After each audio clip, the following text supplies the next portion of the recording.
Viewer discretion is advised. The D-Team.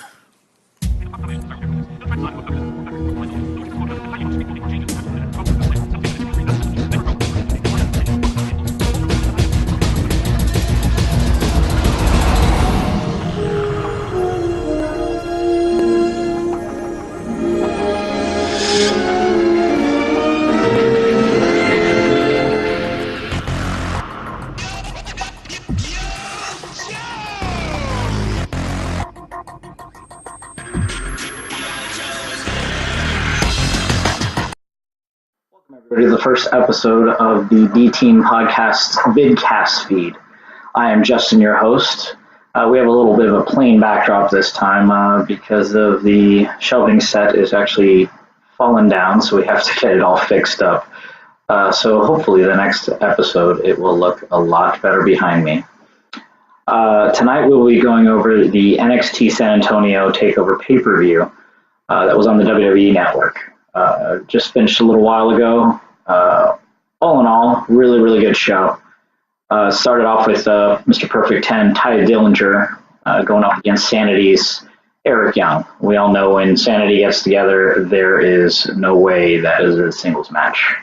And that proved to be the same for this match. Eric Young ended up winning it with plenty of interference, but Mr. Ty Dillinger looked dang good in the match. Maybe that's going to be his ticket to the Royal Rumble and being the 10th entrant into it. I guess we'll see, and that'll be on another episode where I'll talk about that. After that match, we ended up having Andrade Cien Almas, try saying that 10 times fast, versus the former Ring of Honor World Champion Roderick Strong. All in all, a great match. Cien was all over the place like he always is, Mr. Mexico. But Roderick Strong ended up coming up on top. Loving the fact that they're giving him a shot. Triple H seems to think really highly of him, as well as I do. I watched him in Ring of Honor. After that, you ended up having the DIY versus the Authors of Pain World Tag Team title match. Thought it would be a squash match, to be honest with you. Thought it was going to be Authors of Pain killing DIY. DIY actually had a heck of a showing. I'm very proud of those guys tonight. They showed a lot against two dudes that are totally out of their size. But Authors of Pain ended up winning the tag titles, which was expected. But at the same time, great showing by Gargano and Ciampa. I'm sure we'll be seeing a lot more of them in the time to come. Hopefully in a rematch, maybe take the titles back eventually from the Authors of Pain. Maybe another show on bringing some guys up to the tag division, even though we got way too many on the main roster, in my opinion.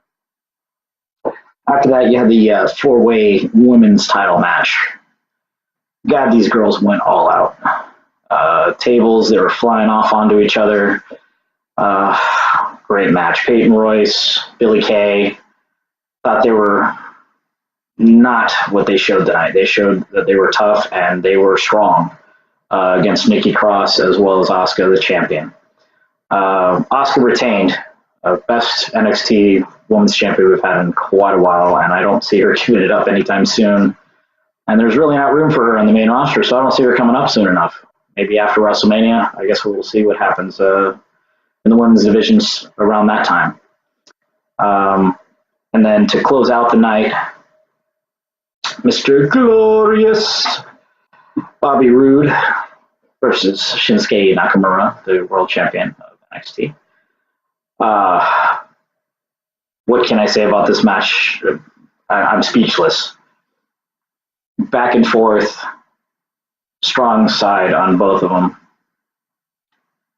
I don't even know what else to say. Other than we have a new NXT champion, Bobby Roode. So the title is now, as he was about to say when Nakamura shut his mouth on the last NXT show, the title is now Glorious. A couple tidbits about the show. Samoa Joe was in attendance in the crowd, which was pretty interesting. But at the same time, he was there for 5 minutes, and then you didn't see him the rest of the show. Other than that, special appearance by Seth Rollins. He tried to take over the show. He said, they call this takeover. I'm taking over the show. And he did what we thought he was going to do. He did call out Triple H. Triple H did, in fact, appear at the on the stage, and Triple H brought out security, and Seth Rollins was pulled out by about 10 security guards. I'm hoping soon we get this match. But on the Facebook, Triple H was talking about it on the Facebook live feed briefly. Be careful what you wish for. He did say that because he used to call Seth Rollins the man, and he said, "You'll see who the man is soon." So we'll be seeing that soon, I'm sure. Hopefully I can get some more vidcasts going soon. I will be doing a Royal Rumble prediction after this. As you can see, I'm in the mood for that already. I have my old Royal Rumble shirt from 2006, which I actually just watched today. I've been catching up on all my Royal Rumbles. Also behind that, since we are Disney, G.I. Joe, and wrestling, I know it's a kind of a weird mix, but since we are that, I myself will be doing more of these involving Disney, wrestling, and G.I. Joe. I know it's kind of redundant. And then once I get the team back together, we will do some more shows, vids. We will do actual podcasts, reviews, all kinds of cool stuff like that. And tell me what you like, tell me what you don't like. Like I said, I'll have a better backdrop for the next show. And see y'all real soon.